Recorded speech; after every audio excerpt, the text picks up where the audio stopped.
Hey everyone, and welcome back to the channel. Before we dive in, if you want to stay on top of global crises and the deep analysis you won't find anywhere else, make sure to hit that subscribe button and like this video. It really helps us grow.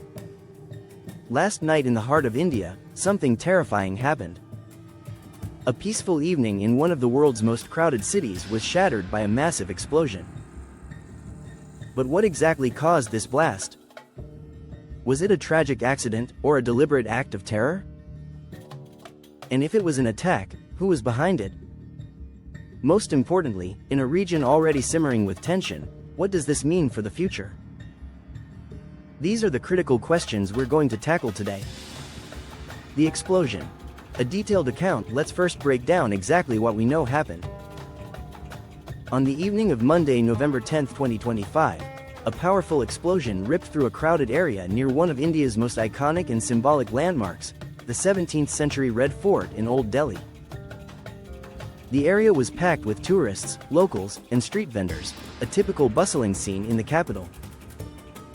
According to official reports, the blast originated from a slow-moving white Hyundai i20 car that had come to a stop at a traffic signal near the Red Metro Station around 6:42 p.m. local time.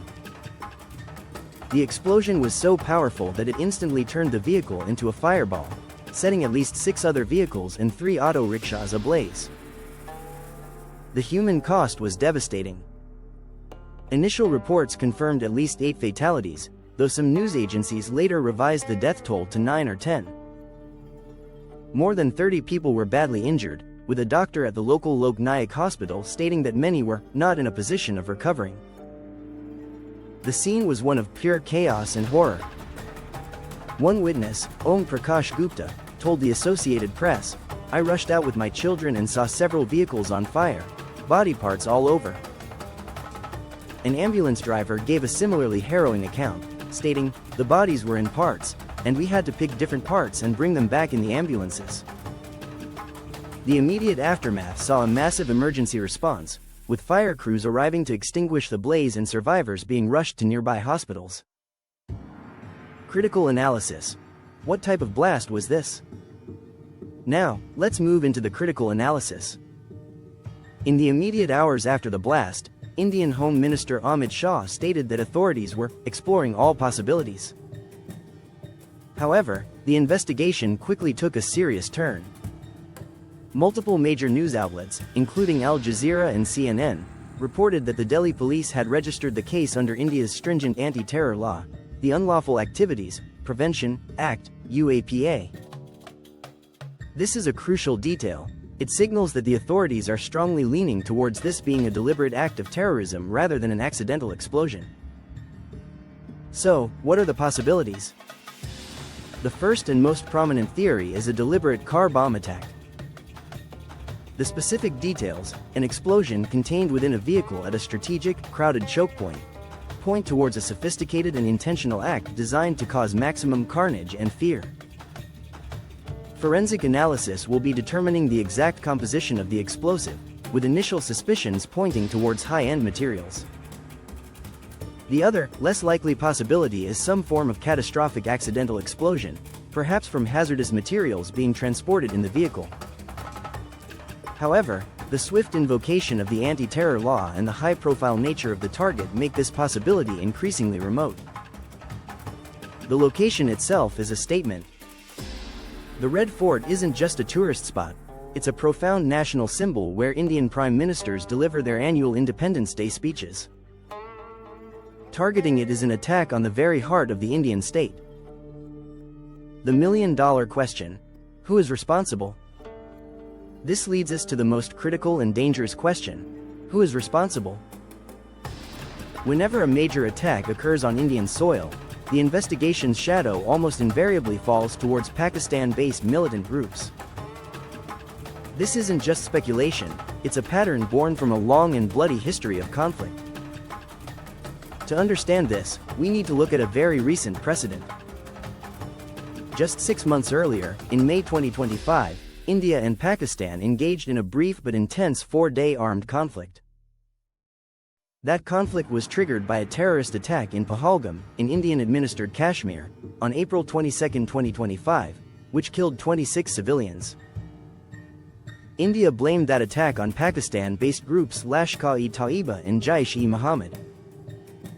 In response, India launched Operation Sindoor, a series of missile strikes on what it said were terrorist infrastructure facilities inside Pakistan and Pakistan-administered Kashmir. This was a clear demonstration of India's relatively new policy of military retaliation to cross-border terrorism. However, it is absolutely critical to state that in the immediate aftermath of this New Delhi blast, no group has claimed responsibility, and Pakistan has consistently and vehemently denied involvement in previous attacks India has blamed it for. Following the Pahalgam attack and the subsequent Indian strikes, Pakistan denied supporting cross-border terrorism and even alleged that the Pahalgam attack was a false flag operation orchestrated by India itself. This established pattern of accusation and immediate denial is a central feature of the tensions between the two nuclear-armed rivals. Therefore, while Indian political figures and media may quickly point fingers at Pakistan, it is a highly contested and unproven allegation, and Pakistan would almost certainly deny any involvement in this Delhi blast as well. What will India do next? A track record of force based on India's recent track record, its response will be multifaceted and forceful. Domestically, we are already seeing a massive security clampdown. Airports, railway stations, government buildings, and heritage sites across the country have been placed on high alert. The investigation is being led by India's premier anti-terror agency, the National Investigation Agency, NIA. The real strategic question is whether India will pursue a military response. Looking at the precedent set in May 2025, a military strike is a very real possibility. Back then, India's Defence Minister Rajnath Singh vowed a response that would be loud and clear after the Pahalgam attack, which is exactly what Operation Sindoor was. Prime Minister Narendra Modi, who projects a strong, nationalist image, will be under immense domestic pressure to act decisively once more.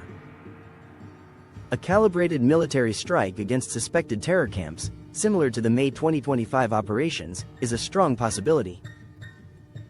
However, this carries the inherent and terrifying risk of escalation, as we saw just a few months ago when the two nations engaged in aerial battles and drone warfare. The Indian leadership will have to carefully balance domestic demands for a forceful response with the strategic risks of engaging a nuclear-armed adversary. They will likely seek to deliver a response that is proportional yet demonstrative of their resolve, all while launching a diplomatic campaign to internationally isolate Pakistan.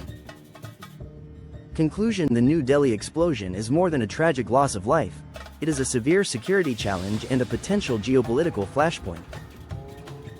While the investigation continues, the evidence strongly points towards a deliberate terrorist attack on a symbol of national pride. The Indian state's response will be decisive, combining domestic security measures with the looming threat of military action, guided by a recent and very dangerous precedent.